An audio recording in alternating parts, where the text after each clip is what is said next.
So I've got some happy news for all of you, a few different pieces of this with regards to the labor movement. Let's start with the big corporate behemoth, Amazon. Let's put this up on the screen from the New York Times. They have a new report about how even in places where they don't have unions, Amazon workers have really found effective ways to garner concessions from this company. And basically, what's happened here is because Amazon has become so large and because they have taken on so much of the delivering of their products themselves, they have these critical choke point locations where even a few dozen workers taking collective action can really hobble them and hobble their ability to deliver goods in the timely fashion that, is part of their core promise. So within this report, I'll just tell you, they've got a few examples here where workers have really effectively sort of pushed back on the company. They say in September 2019, workers at an Amazon delivery station in Sacramento began campaigning for paid personal time off. And they were able to actually gain those benefits through this sort of collective action. You had walkouts over pay and working conditions at two Chicago delivery stations just before Christmas.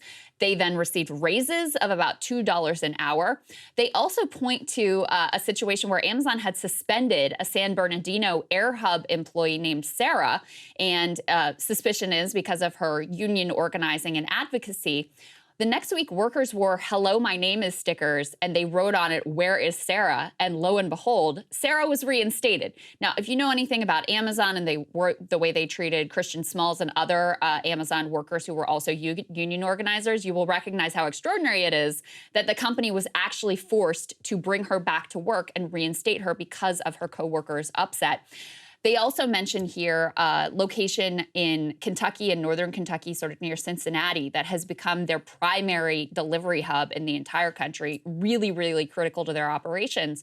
And you have a lot of union organizing activity there and potential for this sort of choke point organizing that can gain concessions, additional pay raises, paid time off, and these sorts of things, which, you think in the abstract, you've got this giant multi-billion-dollar global corporation, and then you've got these workers, even at one location, they make up a tiny sliver of the overall Amazon workforce.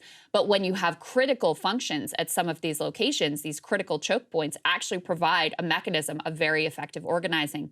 One thing they point to here that I thought was really interesting in light of this is there was a very famous strike back in 1936. It's called a sit-down strike in Flint that forced GM, which had been very anti-union, to recognize United Auto Workers because the workers chose to do this sit-down strike at a plant that was called a mother plant.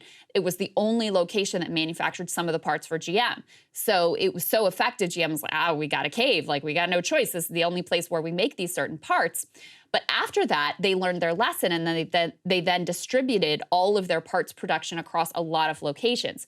Amazon has gone in the opposite direction of consolidating a lot of functions at these critical hubs, and that's what's making them vulnerable to these this choke point organizing. So that was the main piece. There are a couple of other stories that I just wanted to highlight. There was a successful effort to unionize bus makers down in Georgia, in rural Georgia. Put this next piece up on the screen. So this is Bluebird. They make a lot of school buses, and they voted overwhelmingly, this workforce, 697 to 435, to organize with the United Steelworkers.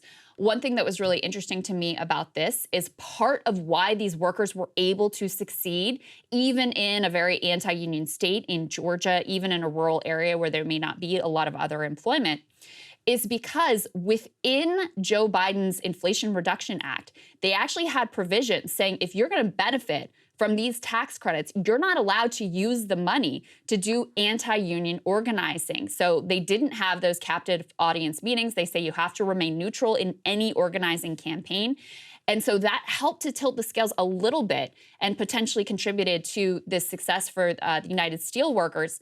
And then the last piece here is in Minnesota, the conservative laws that are getting passed in states across the country have gotten a lot of attention. But in the wake of the last midterms, you actually have more states that have Democratic trifectas. You had Democrats take back control in a lot of places in terms of state legislatures. And in Minnesota, they are really pushing the ball forward on labor rights in particular. You've got a new measure that passed that mandates paid sick days for nearly all workers. It forbids non-compete agreements in labor contracts, something the federal government's been looking at as well. It establishes, I thought this was the most interesting part, a sectoral bargaining system for nursing homes, allows teachers to negotiate class sizes, and bans those captive audience meetings where employers force their workers to listen to anti-union propaganda. So, we had a lot of excitement last year about strike waves, about Amazon victory, about Starbucks grassroots movement. Some of that has felt like it slowed. We also got the numbers at the end of the year that were like, in spite of these exciting waves, we still went backwards in terms of union density and the number of workers that are in unions as a percentage of the total working population.